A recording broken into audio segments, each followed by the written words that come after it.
अगर दुल्हन चाहे तो बगैर मेहर दिए हुए उसके पास नहीं जा सकते हैं, उससे बात नहीं कर सकते हैं, कमरे में दाखिल नहीं हो सकते हैं। मगर इस्लाम की शहजादी को सलाम करो, बगैर मेहर दिए हुए पूरी जिंदगी आपके कदमों पे डाल देती है, जिंदगी गुजारने की इजाजत देती है, कमरे में आने की इजाजत देती है। मुसलमानों कह लेने दो, पहला दूल्हा है, मेहर अदा किया है तब हवा के करीब गए हैं। आज हमें चाहिए यही था कि निकाह के बाद फौरन मेहर वही दे दिया जाए। अगर वहां मेहर नहीं दिया जा रहा है तो घर आके दिया जाए।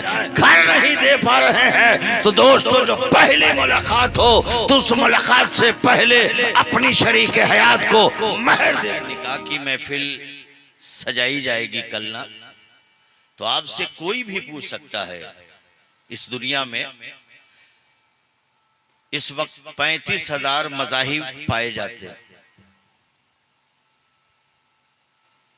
और 35,000 धर्म पाए जाते हैं और 35,000 मज़ाहिब का प्रचार भी होता है।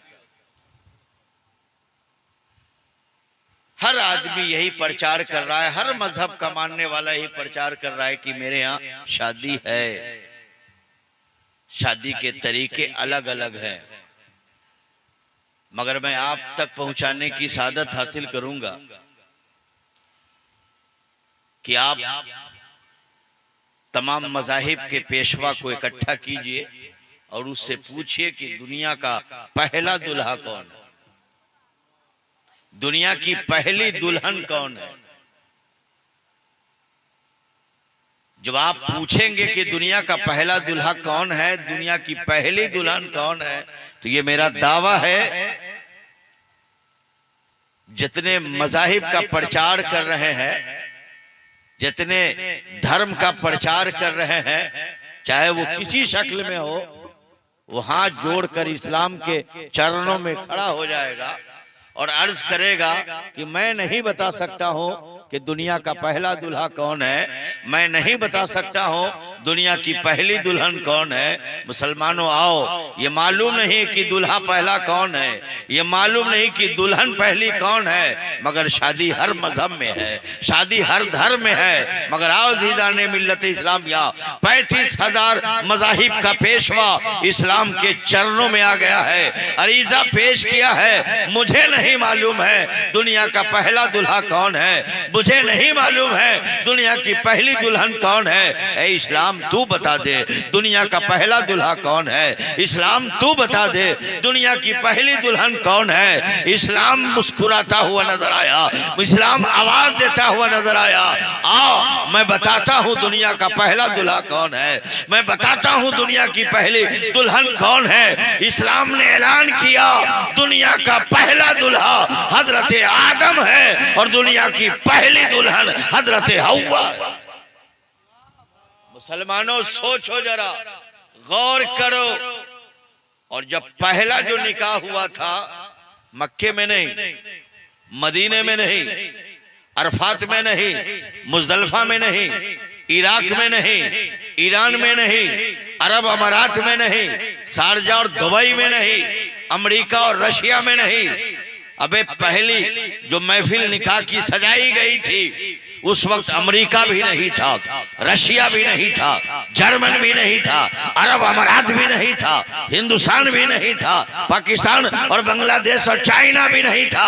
न कोई मुल्क था, न कोई शहर, न कोई कस्बा, न कोई आबादी, न कोई गांव। सोचो तो जरा, तो फिर निकाह की पहली जो महफिल सजाई गई थी वो किस शहर में, किस मुल्क में, किस जगह पर? तो जमाने को बताओ, दुनिया का पहला, दुनिया की पहली जो निकाह की महफिल सजाई गई थी, न किसी मुल्क में, न शहर में, न कस्बा में, न गांव में, न मोहल्ले में, न किसी आबादी में, दुनिया का पहला जो निकाह की, दुनिया की पहली निकाह की जो महफिल सजाई गई थी, जमीन पे नहीं, आर्श पर।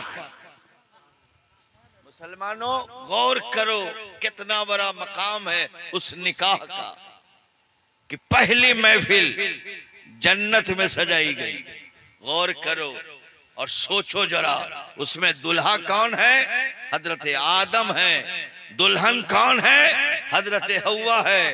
दुल्हा हम सब के बाप हैं, दुल्हन हम सब की माँ है। अजीजान मिल्लत इस्लामिया, सोचो जरा, कल अजीजम मंसूर अली सल्लमहु नौशा बनेंगे ना, दुल्हा बनेंगे, उनके नाना भी मौजूद होंगे, चचा मौजूद होंगे, खालू मौजूद होंगे, फूफा मौजूद होंगे। मैं पूछ रहा हूँ, दुनिया का पहला दुल्हा हजरत आदम जब जन्नत में बने हैं, तो मैं पूछ रहा हूँ पहला इंसान है ना, आखिर उस मजलिस में कौन था? उस मजलिस में शरीक कौन था? अजीजान मिल्लत इस्लामिया, आदम का कोई बाप भी नहीं है, आदम की कोई माँ भी नहीं है, आदम का कोई खालू भी नहीं है, आदम के पास फूफा भी नहीं है, कोई रिश्तेदार नहीं है, पहला इंसान है। तो उस निकाह की महफिल में शरीक कौन हुआ था? बैठा कौन था? इस्लाम आवाज दे रहा है, सुनो सुनो, दुनिया की पहली जो महफिल सजाई गई थी, उस निकाह की, जन्नत में जो निकाह की महफिल सजाई गई थी, वो जमीन पे नहीं, जन्नत में शरीक होने वाले फरिश्ते हैं, मौजूद होने वाले फरिश्ते हैं, सामईन फरिश्ते हैं। फरिश्ते नहीं, जब वो कबूल पेश किया हजरत आदम ने फरिश्तों की मौजूदगी में हजरत हव्वा को अपनी जोजियत में कबूल किया। मुसलमानों सोचो जरा, गौर करो, हजरत आदम निकाह की महफिल में मौजूद है, फरिश्तों की अदालत में हजरत हव्वा को कबूल कर लिया। आओ मेरे दोस्तों, मैं बताना चाहता हूँ, माशरे पे निगाह डालो। हजरत आदम निकाह की महफिल खत्म होने के बाद हजरत आदम आगे बढ़े, हव्वा के करीब जा रहे हैं, पास जा रहे हैं, नजदीक जा रहे हैं। रब का हुक्म होता है, आदम हव्वा के करीब मत जा, हव्वा के पास मत जा, हव्वा से कलाम मत कर, हव्वा से बात मत कर। हजरत आदम कहते, मौला मौला, हव्वा मेरी शरीके हयात है, हव्वा मेरी जीवन साथी है, हव्वा मेरी बीवी है, मैं उसके पास क्यों ना जाऊं, उससे कलाम क्यों ना करूं, उससे बात क्यों ना करूं? रब फरमाता है, आदम वो हव्वा तेरी बीवी जरूर है, मगर तेरे उसके दरमियान मिलने से पहले एक दायरा है, और दायरे का नाम महर है। महर अदा करो, हव्वा के पास जाओ, महर अदा करो, हव्वा से बात करो, महर अदा करो, हव्वा से कलाम करो, महर अदा करो, हव्वा के करीब जाओ। दुनिया का पहला दुल्हा है, रब मुतालबा कर रहा है, आदम महर अदा करो, हव्वा के पास जाओ, आदम महर अदा करो, हव्वा के करीब जाओ, आदम महर अदा करो, हव्वा से बात करो। मैं पूछना चाहता हूँ, बहुत सारे लोग आज जो है मिंबरे नूर पर भी होंगे, बहुत सारे लोग मजमे में भी होंगे, जो पूरी जिंदगी गुजार दी है मगर अब तक के अपनी बीवी का महर नहीं दे पाया है। दाएं बाएं झांकने पे वो इंसान मजबूर होता है। सोचो महर कितना जरूरी है। जो पहला दुल्हा से मुतालबा हो रहा है कि महर दो, फिर उससे हव्वा से बात करो, महर दो, फिर हव्वा के पास जाओ, महर अदा करो, फिर हव्वा से कलाम करो। हजरत आदम जन्नत में है, अर्ज करते हैं, मौला मेरी महर में रखा क्या है? जमीन रखा है, या आसमान रखा है, चांदो सूरज रखा है, अर्श व फर्श रखा है, लैलो नहार रखा है, हीरे और जवाहरात रखा है, जन्नत के दर्जात रखा है, जन्नत के महलात रखा है। परवरदिगारे आलम का हुक्म सुनो, रब फरमाता है, आदम तेरी महर में न जमीन रखा, न आसमान रखा, न चांद रखा, न सूरज रखा, न अर्श व फर्श रखा, न लैलो नहार रखा। ए आदम तेरी महर में न जन्नत रखा, न जन्नत के दर्जात रखा, न महलात रखा। ए आदम तेरी महर में न हीरा रखा, न जवाहरात रखा, न सोना और चांदी रखा। हजरत आदम कह रहे, मौला फिर मेरी महर में रखा का है? जब शम्सो कमर नहीं रखा, लैलो नहार नहीं रखा, अर्श व फर्श नहीं रखा, जन्नत नहीं रखा, जन्नत के दर्जात नहीं रखा, जन्नत के महलात नहीं रखा, जन्नत के तख्त व ताज नहीं नहीं रखा, फिर मेरी महर में रखा क्या है? मुसलमानों गौर तो करो और सोचो जरा, अल्लाह अकबर, महर में सोना नहीं रखा, चांदी नहीं रखा, हीरा नहीं रखा, पहला दुल्हा है। रब फरमाता है आदम तेरी महर में मैंने दरूद व सलाम रखा है, तुम मेरे नबी पर 20 मरतबा दरूद व सलाम पढ़ लो, तेरा महर अदा हो जाएगा। हजरत आदम जन्नतुल फिरदौस में हजरत हव्वा पर 20 मरतबा दरूद व सलाम पढ़ते हैं। रब का हुक्म होता है आदम तेरा महर अदा हो गया, अब हव्वा के करीब जाओ, हव्वा से कलाम कर, हव्वा से बात कर। मुसलमानों सोचो जरा, गौर करो। हजरत आदम हव्वा के करीब गए, हव्वा आदम के करीब आई। दोस्तों तफसील में जाना नहीं चाहता, आइए इख्तिसार में आप तक पहुंचना चाहता हूं। अजीजान मिल्लत इस्लामिया, पहला दूल्हा ये साबित किया है कि आज हम और आप निकाह की महफिल में शामिल होते हैं, और जाहिर सी बात है निकाह की महफिल में शामिल होने के बाद भी आज महर लोग दे नहीं पा रहे हैं। बहुत ही लोग हैं, जो कुछ ही लोग हैं जो महर दे पा रहे हैं। अक्सर व बेशतर देखते क्या है, जब जाकनी का वक्त होता है तो महर की अदायगी होती है, या महर के बारे में ख्याल किया जाता है, महर के बारे में चर्चा होता है। ए मेरे प्यारे दोस्तों, गौर तलब बात है, इस्लाम की शहजादी इतनी नरम है कि पूरी जिंदगी आपके हवाले कर दिया है, फिर भी महर मुतालबा नहीं की है। अगर दुल्हन चाहे तो बगैर महर दिए हुए उसके पास नहीं जा सकते हैं, उससे बात नहीं कर सकते हैं, कमरे में दाखिल नहीं हो सकते हैं। मगर इस्लाम की शहजादी को सलाम करो, बगैर महर दिए हुए पूरी जिंदगी आपके कदमों पे डाल देती है, जिंदगी गुजारने की इजाजत देती है, कमरे में आने की इजाजत देती है। मुसलमानों कह लेने दो, पहला दूल्हा है, महर अदा किया है, तब हव्वा के करीब गए हैं। आज हमें चाहिए यही था कि निकाह के बाद फौरन महर वही दे दिया जाए। अगर वहां महर नहीं दिया जा रहा है तो घर आके दिया जाए, घर नहीं दे पा रहे हैं तो दोस्तों जो पहली मुलाकात हो तो उस मुलाकात से पहले अपनी शरीक हयात को महर दे दिए। मगर आज ये बात नहीं हमारे अंदर है। मगर दोस्तों मैं बताना चाहता हूँ, सोचो जरा और गौर करो, हजरत आदम अलैहिस्सलाम है, जन्नत से बाहर क्यों आए? दोस्तों बड़ी तेजी से मैं आप तक बताना चाहता हूँ। हजरत आदम है, एक गेहूं का एक बहाना है, हजरत आदम है, एक गंदुम का एक बहाना है। हजरत आदम ने भी गंदुम खाया, हजरत हव्वा खाती है। अजीजा ने मिल्लत इस्लामिया, तफसील में नहीं जाना चाहता हूँ, दोनों को जन्नत से बाहर कर दिया। जब दोनों जन्नत से बाहर आए, जाहिर सी बात है हजरत आदम भी जन्नत से बाहर है, हजरत हव्वा भी जन्नत से बाहर है। आखिर क्यों जन्नत से बाहर हो गए, क्यों जन्नत से दोनों बाहर हो गए? मुसलमानों इस पे गौर करना होगा, सोचना होगा, गौर खोज करना होगा। हजरत आदम जन्नत से बाहर हुए तो जाहिर सी बात है हजरत आदम आए कहाँ? अल्लाह अकबर, भारत में कदम रखा, और उस भारत के शहर का नाम क्या था? सरनदीप है, जो आज बांग्लादेश, आज वो श्रीलंका के कब्जे में है। और हमारी और आपकी माँ हजरत हव्वा कहाँ पहुंची है? अजीजा ने मिल्लत इस्लामिया जद्दा में पहुंची है। अजीजा ने मिल्लत इस्लामिया, दोनों की मुलाकात अरफात के मैदान में होती है। ऐ मेरे प्यारे दोस्तों, मैं बताना चाहता हूँ, दोनों की तौबा कबूल हुई है, दोनों एकजा होते हैं, और एकजा होने के बाद जाहिर सी बात है हजरत आदम की नस्ल से, हजरत आदम की नस्ल से और हजरत हव्वा की बतन से एक लड़का एक लड़की सुबह पैदा हो रही है, एक लड़का एक लड़की शाम में पैदा हो रही है। अजीजा ने मिल्लत इस्लामिया, गौर तो करो, सोचो तो जरा, जो सुबह में लड़का पैदा होता, शाम की लड़की से शादी होती, शाम में जो लड़का पैदा होता, सुबह की लड़की से शादी होती,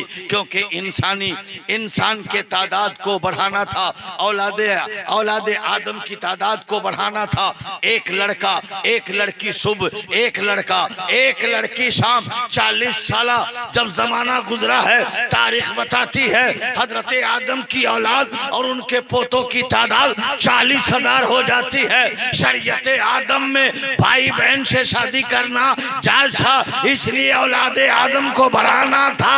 अब शरीयत मुस्तफा में भाई बहन से शादी करना हराम है, हराम है, हराम।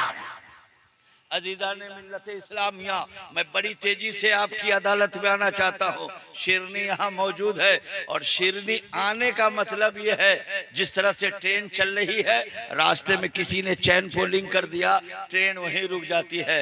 मिलाद में शिरनी आने का मतलब ये है कि मिलाद खत्म कर दी जाए। अजीज़ान मिल्लत इस्लामिया, बड़ी तेजी से 2-3 बातें करके मैं गुजर जाना चाहता हूँ। अजीज़ान मिल्लत इस्लामिया, मैंने जो हदीस पाक पढ़कर आपको सुनाया है, मैं पढ़ा हूँ, गौर करो। नबी फरमाते हैं निकाह करना आधा ईमान है।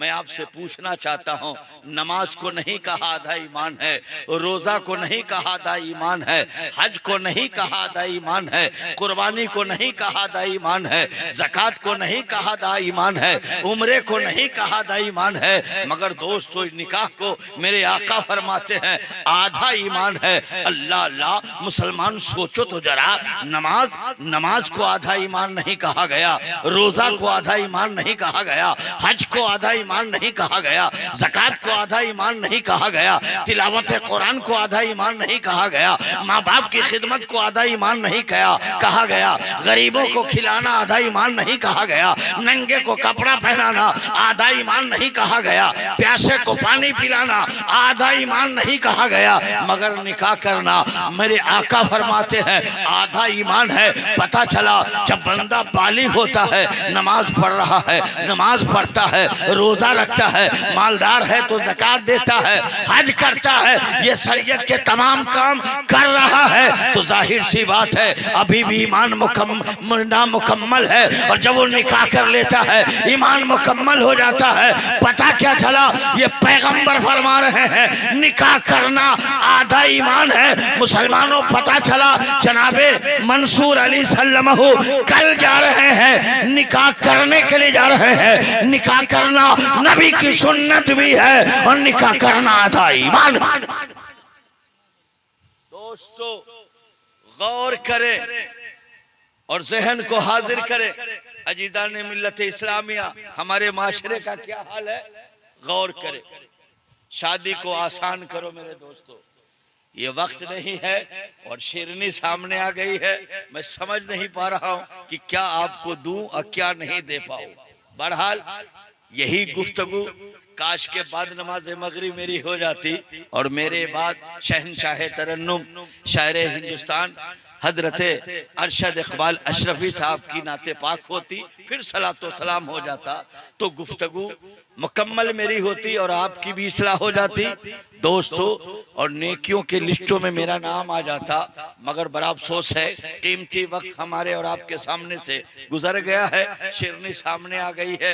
आइए मैं आपसे बताना चाहता हूँ, बड़ी तेजी से 2-3 बातें आप तक पहुँचाने की सादतें हासिल करना चाहता हूँ। अजीज़ान मिल्लत इस्लामिया, आज हमारे यहाँ दुल्हन आई और जाहिर सी बात है जिस दिन दुल्हन आती है काम काज नहीं करती है, दुल्हन आती है खाना नहीं बनाती है, दुल्हन आती है दोस्तों तो शिकायत होती है, मोहल्ले में शिकायत होती है, आबादी में शिकायत फैल जाती है, फला की बहू आई है, चाय बनाने नहीं आया, रोटी बनाने नहीं आई, उसे खाना बनाने नहीं आया, हलवा बनाने नहीं आया। ऐ मेरे प्यारे दोस्तों, दूर जाने की बात नहीं है। आइए मुस्तफ़ा जाने रहमत की बारगाह में, अल्लाह के प्यारे रसूल की शादी अम्मा आयशा से हुई है। अल्लाह अकबर, पहली रात है, पैगंबर आजम अम्मा आयशा के कमरे में पहुंचते हैं। आका फरमाते आयशा खाने का कोई सामान है? एहसास करती या रसूल अल्लाह मेरे घर में तो खाने का कोई सामान भी नहीं है, मेरे घर में खाना भी नहीं है। अल्लाह अल्लाह अल्लाह अल्लाह, आटा तो है मगर खाना नहीं है। पैगंबर फरमाते आयशा जब आटा है तो रोटी क्यों नहीं बना ली? तो हजरत अम्मा आयशा फरमाती है या रसूल अल्लाह पहली रात है। अम्मा आयशा कहती है मुझे रोटी बनाने नहीं आता। पैगंबर फरमाते आयशा लाओ रोटी बनाना सिखा देता हूँ। अजीजा ने मिल्लत इस्लामिया आटा लाया गया। पैगंबर ने नबूवत के हाथ से अम्मा आयशा को बता रहे हैं पहली रात है और पहली रात में पहली मुलाकात में अम्मा आयशा को खाना बनाने का तरीका पैगंबर बता रहे हैं। अम्मा आयशा से आका फरमाते हैं इतना आटा लिया का इतने आटे में इतना पानी देना होगा। पानी पैगंबर ने डाला और डालने के बाद नबूवत के हाथों से आटे को गूंदना शुरू कर दिया। आटा जब गूंदा गया अल्लाह के प्यारे रसूल ने आटे का लोइया बनाया, नबूवत के हाथ पे रोटी बेला, ताबे पे रखा, रोटी तैयार हो गई। मेरे प्यारे दोस्तों पैगंबर मिजाज दे रहे हैं कि अगर तेरे घर बहू आ जाए, दुल्हन आ जाए, अगर खानादारी से बिल्कुल वाकिफ नहीं है तो तुम ये अपने आप को ऐब मत समझो, अपने आप को बुरा मत समझो। पैगंबर आजम की जिंदगी को देखो, मुस्तफा जाने रहमत पहली रात है, पहली मुलाकात है, हजरत आयशा को रोटी बनाकर बताया है। लिहाजा मुसलमानों अगर मेरे घर कोई ऐसी बहू आ जाए अगर खाना बनाने ना आए तो शिकवा शिकायत मत करो, बल्कि रोटी बनाना सिखाओ और नबी की सुन्नत को जिंदा। आज हम आपसे पूछ रहे हैं मेरे प्यारे दोस्तों, मैं सारे लोग यहाँ बैठे हैं, आप लोगों में से कभी आपने बीवी को सलाम किया है? आप लोगों में से नहीं? अल्लाह अकबर, बड़ा अफसोस है मियां। आइए जिस नबी का कलमा पढ़ते हैं ला इलाहा इल्लल्लाह मुहम्मदुर रसूलुल्लाह, अम्मा आयशा फरमाती है जब पैगंबर कमरे में आते हैं, हुजरे में आ रहे हैं, अम्मा आयशा फरमाती है बहुत कम मौका मिलता कि मेरे आका सलाम करते, मगर दोस्तों बहुत कम मौका मिलता जो हम अल्लाह के प्यारे रसूल को सलाम करते। आका मौका कम दिया करते थे। जैसे हुजरे में दाखिल होते अल्लाह के प्यारे रसूल सलाम पेश करते। मुसलमानों गौर तो करो, हम ऐसे हैं, ये कोई जरूरी नहीं है कि बीवी शौहर को सलाम करे और शौहर बीवी को, अगर शौहर को मौका मिले तो बीवी को सलाम कर दो और बीवी को मौका मिल जाए शौहर को सलाम कर दो। जहां सलाम है वही मोहब्बत है और जहां सलाम नहीं वही नफरत। आज अगर आपसे पूछा जाए, ये तो सलाम से दूर है, अगर आपसे पूछा जाए कि आपने अपनी बीवी का जूठा खाया है तो दाएं बाएं झांकिएगा कि मौलाना अजहरुल कादरी कह रहे बीवी का जूठा खाने के लिए। हाँ मेरे दोस्तों आइए, दस्तरखान बिछा है, एक तरफ अम्मा आयशा बैठी हैं, दूसरी तरफ आका बैठे हैं। खाने का अंदाज देखो, अम्मा आयशा का हाथ जहां जहां जाता वही मेरे आका का हाथ जाता।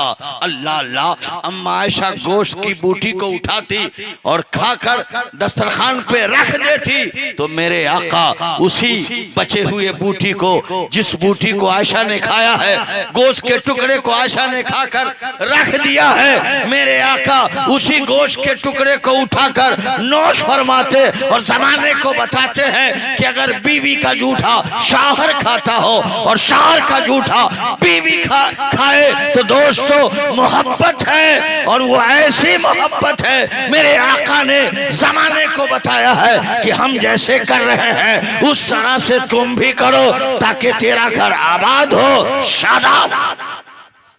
मगर आज मेरे दोस्तों अब तो देख रहे हैं कि बीवी का अलग गिलास है, शौहर का अलग गिलास है। अम्मा आयशा प्याले में पानी पी रही है, अम्मा आयशा प्याले में पानी पी रही, आका फरमाते आयशा मेरे लिए पानी छोड़ दो। आयशा आधा पानी पीती है, छोड़ देती है। मुस्तफा जाने रहमत नबूवत के हाथ से प्याले को पकड़ते हैं और चारों तरफ प्याले को देख रहे हैं। आका प्याला लिया, हजरत आयशा का बचा पानी था, नोश फरमा लेते। चारों तरफ देख रहे हैं, देखने की वजह क्या है? मेरे आका देख रहे हैं कि आयशा का लब कहाँ लगा हुआ है। जहां लब लगा होगा ना तो वहां लुआब लगा होगा ना, जहां लब लगा होगा ना प्याला भीग गया होगा ना। अल्लाह अकबर। चारों तरफ प्याले को देखा और जहाँ आयशा का लब लगा था आका अपना लब लगाया और हजरत आयशा का बचा हुआ पानी नौश फरमाया। मुसलमानों कह लेने दो, शादी करना आसान है मगर दोस्तों निभाना बड़ा मुश्किल है। आपसे मेरी गुजारिश है मुस्तफा जाने रहमत के तरीके कार को आप पढ़ने की कोशिश कीजिए और उस पर अमल करने की कोशिश। मगर आज हम और आप हैं, गौर तो करे और सोचे जरा। अजीजा ने मिल्लत इस्लामिया गौर तो करे मेरे प्यारे दोस्तों। हजरत फातिमा ज़ोहरा, अल्लाह सोचिए और गौर कीजिए। हजरत फातिमा ज़ोहरा आज जाहिर सी बात है कल बारात जाएगी, दुल्हन का जोड़ा भी जाएगा ना, मगर हजरत फातिमा ज़ोहरा की शादी देख लीजिए। अल्लाह अकबर।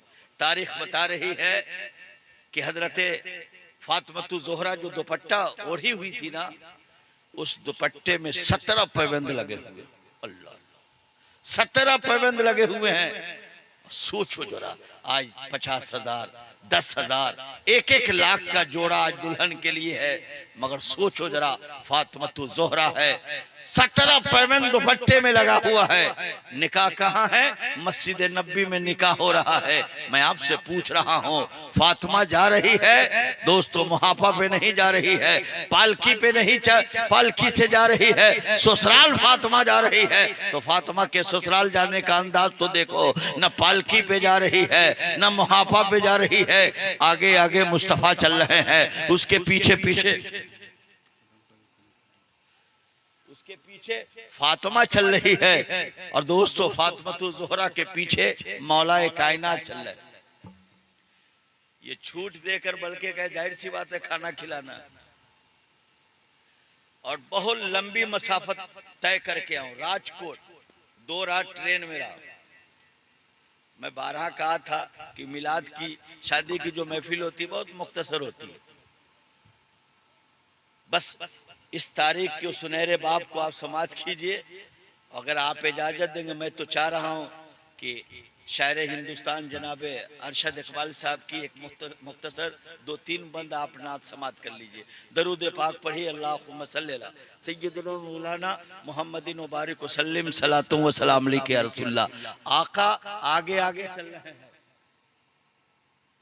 आपका नवासा बहुत परेशान है, हम तो तकरीर शुरू नहीं किया है, मजमा भी अल्हम्दुलिल्लाह। बहरहाल गौर कीजिए, मुस्तफ़ा जाने रहमत का जहाँ कदम पड़ रहा है ना, वहाँ हजरत फातिमा का कदम पड़ रहा है, और फातिमा के कदम पर मौलाए कायनात का कदम पड़ रहा है। फातिमा ससुराल जा रही है दोस्तों। अली का अपना घर भी नहीं है, अली के पास अली का जाती घर नहीं है, किराए के मकान में फातिमा जा रही है। अल्लाह अल्लाह। फातिमा मुस्तफ़ा जाने रहमत के कदम पर फातिमा का कदम इसलिए पड़ता है ताकि नबी के कदम पर फातिमा का कदम इसलिए पड़ रहा है कि जमीन वाला फातिमा के कदम को न देखे, और फातिमा के कदम पर अली का कदम पड़ रहा है कि आसमान वाला फातिमा के कदम को न देखे। इस शान से फातिमा पैदल जा रही है, ससुराल जा रही है, अली के घर जा रही है, अली के घर पहुंचती है। मुसलमानों पहली रात है, अजीजा ने मिल्लत इस्लामिया, बिलाल अजान देते हैं, अली मस्जिद नबी में जा रहे हैं, और नमाज पढ़ के जो वापस आए आंगन में पहुंचते हैं तो मौलाए कायनात देख रहे हैं आंगन में झाड़ू लगा हुआ है। अल्लाह अल्लाह। आंगन में किसने झाड़ू लगाया? देखा बर्तन साफ है, देखा गेहूं पिसा चुका है, आटा पिसा चुका है, खाना तैयार है, और हजरत फातिमा कपड़ा खींच रही है। अली आंगन में आए, फातिमा से पूछा, फातिमा घर में झाड़ू किसने लगाया? तो फातिमा कह रही मैंने झाड़ू लगाई है। आटा किसने पीसा? कहा मैंने पीसा है। बर्तन किसने साफ किया? कहा मैंने बर्तन साफ किया है। मटके में पानी किसने भरा? कहा मैंने भरी है। अल्लाह अल्लाह। पहले पहला दिन है, फातिमा ससुराल पहुंच रही है तो पहला दिन है, झाड़ू लगा रही है, फातिमा है बर्तन साफ कर रही है, फातिमा है मटके में पानी भर रही है, फातिमा है आटा पीस रही है, फातिमा है रोटी बना रही है। फातिमा फरमाती मौला अली आपका इमामा गंदा हो चुका है, लाइए इमामे को साफ कर दे। मुसलमानों सोचो जरा, ये कौन है? हसन की माँ है, हुसैन की माँ है, ज़ैनब की माँ है, अली की शरीके हयात है, मुस्तफा की शहजादी जमाने को पैगाम दे रही है। ये मत देखना आज शादी की पहली रात है या पहला दिन है, जहां तुम्हारी शादी हो गई है, जिस घर में कदम रखा वो घर तेरा है, सामान तेरा है, उसकी हिफाजत की जिम्मेदारी तेरी। मगर आज हम और आप दोस्तों बड़ी तेजी से एक बात अर्ज करके गुजर जाओ। पहला निकाह जन्नत में, दूसरा निकाह जमीन पर, तीसरा निकाह फिर जन्नत। एक निकाह हमारे और आपकी जो शादी हुई है जमीन पे ना, और फिर तीसरी शादी होगी कहाँ? जन्नत में। जन्नत से शादी शुरू हुई है, जमीन पे शादी हो रही है, फिर निकाह जन्नत में। सहाबा ने पूछा या रसूल अल्लाह महर कितना रखा जाए? आका फरमाते हैं लड़की सीरत वाली हो तो महर बढ़ा दो, तकवा वाली हो महर बढ़ा दो, हुनरमंद है महर बढ़ा दो, परहेजगार है महर बढ़ा दो। सहाबा ने अर्ज किया रसूलल्लाह हुनर के एतबार से महर बढ़ेगा, तकबे के एतबार से महर बढ़ेगा, खूबसूरती के एतबार से महर बढ़ेगा, शराफत के एतबार से महर बढ़ेगा। ऐ मेरे आका, मैंने सुना है कि कल क़यामत के दिन जो मुसलमान जन्नत में जाएंगे, हुराने जन्नत से निकाह होगा तो हुराने जन्नत की सीरत का जवाब नहीं, सूरत का जवाब नहीं, तकवे का जवाब नहीं, परहेजगारी का जवाब नहीं, हुनर का जवाब नहीं। ऐ मेरे आका, जब हुराने जन्नत से निकाह होगा तो किसके पास इतना माल होगा जो महर अदा कर दे? आका फरमाते हैं निकाह बाद में, दुनिया ही में महर अदा हो जाए। सहाबा और बेचैन हो गए, या रसूलल्लाह निकाह के बाद महर दिया जाता है और जब जन्नत में निकाह हो तो निकाह से पहले महर अदा होगा? कहा हाँ। मेरे आका फरमाते हैं जब मुसलमान दस्तरखान पर बैठकर खाना खाता है ना, और खाना खाते हुए जो दाना गिर जाता है और गिरे हुए दाने को मुसलमान चुन चुन कर खा लेता है, तो मेरे नबी फरमाते हैं कभी पागल नहीं होगा, नबी फरमाते कभी सफेद दाग नहीं होगा, नबी फरमाते कभी कोर्स का मर्द नहीं होगा। मेरे आका फरमाते हैं दस्तरखान पे गिरे हुए दाने को चुन चुन कर अगर मुसलमान खाता है तो कभी फालिज नहीं मारेगा, कोर का मर्ज नहीं होगा, सफेद दाग नहीं होगा, पागल नहीं होगा। और मैदाने मैशर में जब उसका निकाह होगा हुराने जन्नत से तो उसका महर अदा होगा। मेरे प्यारे दोस्तों, हम तमामी हजरात से मुदवाना और मुखलिसाना गुजारिश करते हैं कि शादी को आसान करें और खुदा के वास्ते जिस तरह से आप लड़की को देखने जाते हैं ना, तो लड़की से तहियात पूछते हैं, तहियात पढ़ के सुनाओ, सना पढ़ के सुनाओ, कलमा पढ़ के सुनाओ, ईमान मुजमल पढ़ के सुनाओ, ईमान मुफस्सल पढ़ के सुनाओ, आयतल कुर्सी पढ़ के सुनाओ। सीने पे हाथ रख के समाज से पूछो तो जरा कि जिसको अपना दामाद बनाते हो उस दामाद से आपने कभी पूछा कि पहला कलमा याद है या नहीं है, सना याद है या नहीं है, तहियात याद है या नहीं है, दरूद इब्राहिम याद है या नहीं है? एक तरफा सवाल मत करो। जिस तरह से सवालों का बौछार बेटियों से किया जाता है ना, उसी तरह से सवाल बेटों से भी तो पूछना चाहिए था। उन बेटों से भी पूछना चाहिए था आयतल कुर्सी याद है या नहीं, तहियात याद है या नहीं, कलमा याद है या नहीं, दरूद याद है या नहीं, ईमान मुजमल याद है या नहीं, ईमान मुफस्सल याद है या नहीं, नमाज की नियत याद है या नहीं, जनाजे की नियत याद है या नहीं, जना मैयत की दुआ याद है या नहीं। एक तरफा मुझ पर पूछो, जिस तरह से लड़कियों को देखने जाते हो उससे सवालात करते हो, तो वही सवालात लड़कों से भी करो जरूर।